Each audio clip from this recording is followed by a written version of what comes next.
أن حصلوا على ميداليات في بطولات سابقة.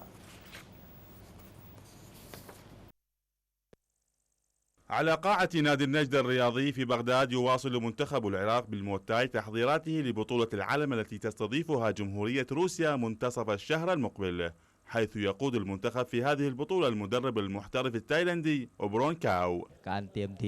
بدأنا المعسكر التدريبي قبل شهر من الآن استعدادا لبطولة العالم في روسيا، وإن شاء الله اللاعبين العراقيين في كامل الجهوزية.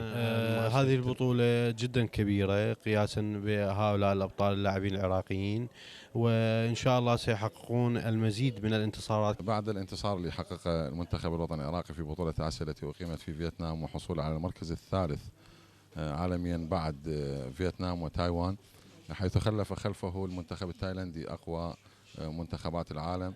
هذا طبعا جاء من إصرار اللاعبين وبقيادة مدربهم الشاب مصطفى جبار علق، الذي أتحف العراق بالكثير من الإنجازات الرياضية على مر السنوات الماضية واللاحقة. أعضاء ولاعبو المنتخب الوطني أبدوا استعدادهم النفسي والبدني للمنافسة على لقب هذه البطولة، إذ يعتبر العراق المرشح عن قارة آسيا لإحراز المركز الأول. موجودين خبراء عندنا تايلنديين، والكابتن مصطفى يعني جاي يتعبون يعني بالتدريبات، وإن شاء الله مثل ما رفعنا اسم العراق بالمحافل الدولية إن شاء الله نرفعها هسه في هاي البطولة. إن شاء الله هي بطولة صحيح قوية وصحيح معسكر غير كافي، يعني مثل تعرف احنا احنا لاعبين يعني محصلين على بطولات عالم على ذهبيه، فمن من الصعب تحقق على ذهبيه، ولكن من الاصعب المحافظه عليها. كل بطوله جاي نجيب ميداليات ومراكز متقدمه، يعني هسه هاي اخر بطوله جبنا ثالث على اسيا في فيتنام،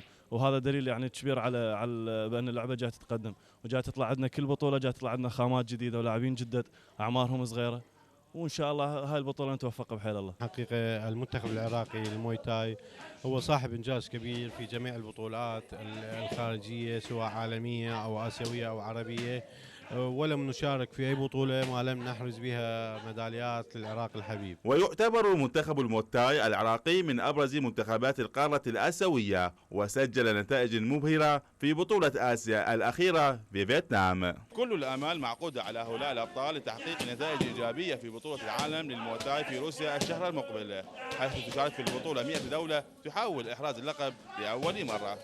من داخل نادي النجدة في بغداد، أحمد الغراوي، قناة المسار الفضائية. أبدت 3 منتخبات عربية استعداد